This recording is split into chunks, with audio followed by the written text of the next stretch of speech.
গাজার অন্তর্বর্তী সরকারের প্রধান হবেন মার্কিন প্রেসিডেন্ট ট্রাম্প। আমেরিকান, ইউরোপ এবং আরব দেশগুলো নিয়ে গাজায় একটি অন্তর্বর্তী প্রশাসন গঠন করতে চান তিনি, যে প্রশাসনের নাম হবে দ্য বোর্ড অব পিস কিংবা শান্তি প্রশাসন। ট্রাম্পের নজিরবিহীন এই পদক্ষেপে সমর্থন জানিয়েছেন ইসরায়েলি প্রধানমন্ত্রী বেনিয়ামিন নেতানিয়াহু। তবে এতে এখনো আনুষ্ঠানিক প্রতিক্রিয়া জানায়নি হামাস। যদিও ট্রাম্প দাবি করছেন হামাসও এতে রাজি হবে। গাজায় যুদ্ধ থামাতে ২০ দফার যে প্রস্তাব ট্রাম্প দিয়েছেন তাতে হামাস সম্মত হলে ৭২ ঘণ্টার মধ্যে মুক্তি পাবে জীবিত এবং মৃত ইসরায়েলি জিম্মিরা।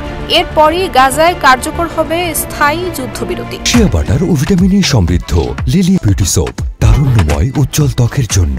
রিমার্ক, চুক্তির অংশ হিসেবে হামাসকে গাজার নিয়ন্ত্রণ পুরোপুরি ছাড়তে হবে। এরপর সেখানে গঠিত হবে সেই অন্তর্বর্তী সরকার। ২৯ সেপ্টেম্বর হোয়াইট হাউসে নেতানিয়াহুর সঙ্গে বৈঠকের পর ট্রাম্প বলেন, আরব এবং ইসরায়েলিদের অনুরোধেই তিনি এই দায়িত্ব নিয়েছেন। তার নেতৃত্বাধীন অন্তর্বর্তী সরকারে থাকবেন বিশ্ব নেতারা। এর মধ্যে রয়েছেন সাবেক ব্রিটিশ প্রধানমন্ত্রী টনি ক্লেয়ার, যিনি কিনা ২০০৩ সালে ইরাকে সামরিক হামলার নির্দেশ দেয়ায় আজও সমালোচিত।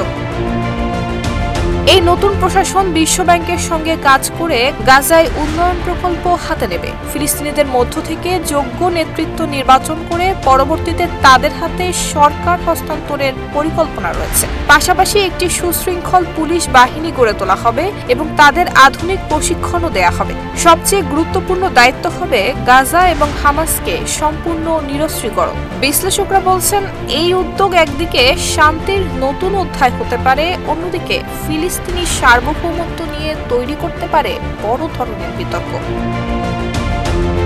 নুসরাত জাহান মেহেক, ঢাকা পোস্ট।